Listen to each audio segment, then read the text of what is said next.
السلام عليكم ورحمة الله وبركاته. الحمد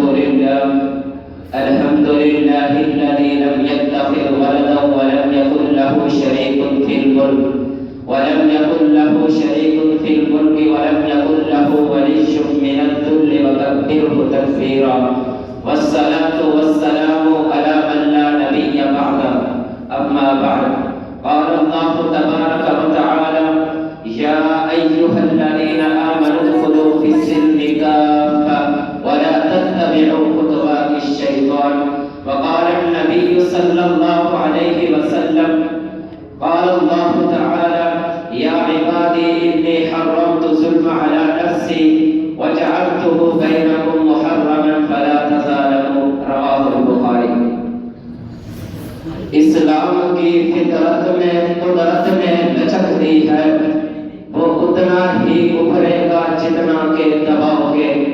قابل ذی وقار واجب الاحترام اساتذہ کرام، میں سب سے پہلے اسلام کا معنی بیان کر دینا ضروری سمجھتا ہوں. لفظ اسلام سربن سے اخذ کیا گیا ہے جس کا معنی ہے امن، اور یہ اسلام امن و سلامتی والا مذہب ہے جس کی مبادیات اس کے پیروکاروں کو یہ تعلیم دیتی ہے کہ وہ امن و امان قائم کریں اور ساری دنیا میں امن و امان پھیلائیں. کیونکہ اسلام سے قبل عرب معاشرہ کس قدر فساد اور بربادی کا شکار تھا. لوگ ایک دوسرے کے خون کے پیاسے ہوتے تھے. معمولی بات پر صدیوں جنگ چھڑ جاتی اور اس جنگ کے نتیجے میں کئی نسلیں تباہ برباد ہو جاتی. نہ جان محفوظ رہتی، نہ مال محفوظ رہتا، نہ عزت محفوظ رہتی. لیکن جب اسلام آیا تو پیغام امن لے کر آیا. پیارے پیغمبر علیہ السلام نے فرمایا تھا: ایک وقت آئے گا ایک عورت ہیرا مقام سے اکیلی بیت اللہ کا طواف کر ہیرا مقام سے اکیلی نکلے گی زیورات کے ساتھ اور بیت اللہ کا طواف کرے گی اور اسے کسی چور یا ڈاکو کا ڈر نہ ہوگا. ایک صحابی رسول کہتے ہیں کہ میں نے یہ واقعہ اپنی آنکھوں سے دیکھا ہے اور یہ صحیح بخاری میں موجود ہے.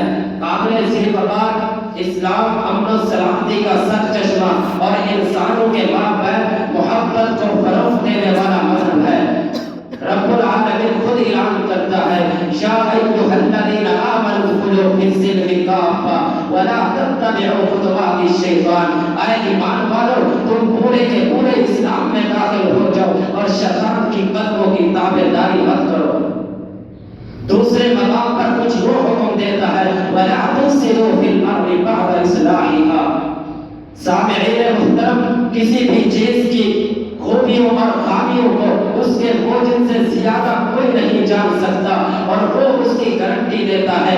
لیکن خالق کائنات نے انسانوں کو اشرف المخلوقات بنا کر دنیا میں مبعوث فرمایا اور اس قادر مطلق نے اسے امن و سکون اور خطرات سے تحفظ کی گارنٹی دینے کے لیے اسلام پر عمل پیدا ہونے کی کچھ شرائط مقرر کی ہیں. قرآن یوں اچھا کھینچتا ہے: الذین آمنوا ولم یلبسوا ایمانهم بظلم اولئک لهم الامن وهم مهتدون.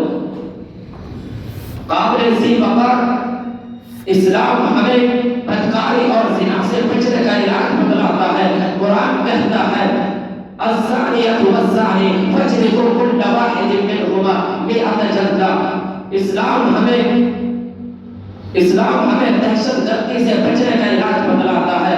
قرآن کہتا ہے: انما جزاء الذین یحاربون اللہ ورسولہ ویسعون فی الارض فسادا ان یقتلوا او یسلبوا او تقطع ایدیہم. اسلام ہمیں چوری چکاری سے بچنے کا علاج بتلاتا ہے.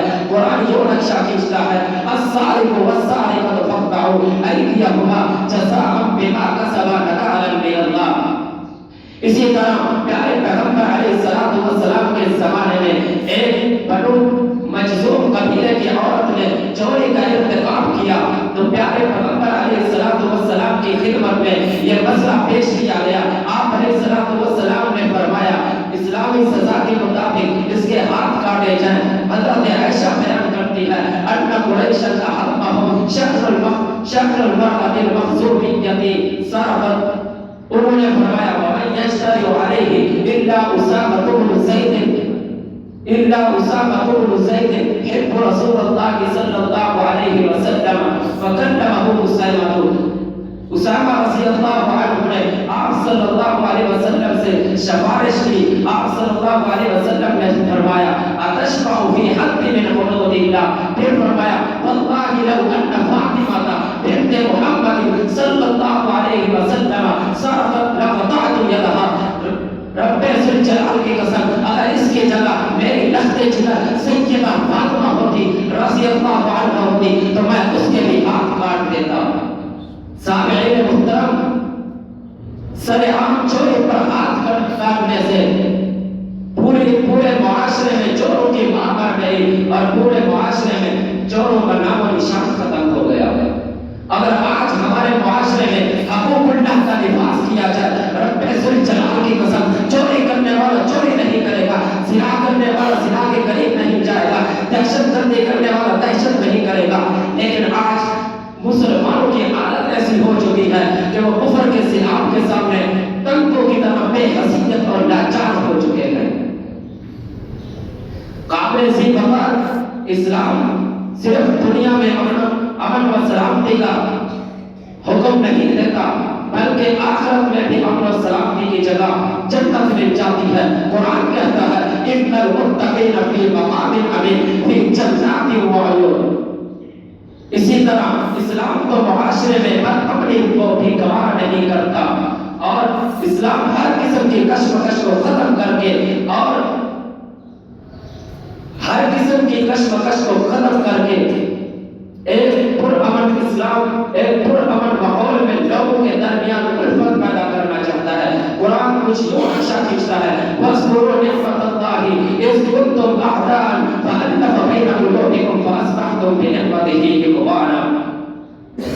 سامعین محترم، اسلام نے جہاں انسانی جان کی حرمت کا اعلان کیا ہے وہاں یہ بھی وضاحت کی ہے کہ فتنہ فساد کرنے والوں اور انسانوں کا خون بہانے والوں کو بھی معاف نہیں کیا جائے گا. قرآن کہتا ہے وَمَن يَعْمَلْ مِثْقَالَ ذَرَّةٍ خَيْرًا يَرَهُ. لیکن اس کے باوجود دور حاضر میں جب بھی دہشت گردی موضوع بحث بنتی ہے تو لوگ الزام لگاتے ہیں اور بالخصوص فرشتہ صرف علماء اسلام نشانہ بنائے جاتے ہیں، جبکہ قرآن صحیح لفظوں میں بیان کرتا ہے انما یخشی اللہ من عبادہ العلماء. میرے بھائیوں، اگر یہ حکمران اسلام کی سر بلندی کے لیے اٹھ کھڑے ہوتے اور پوری کائنات والوں کو بتلاتے کہ دہشت گرد اسلام یا اسلام والے نہیں بلکہ یہی نام و نہاد امن پسند مہذب اقوام یہ امریکہ اور برطانیہ اور اسرائیل ہیں، رب کعبہ کی قسم اگر ایسا ہو جائے تو پوری دنیا میں انقلاب آ جائے گا اور کوئی دشمن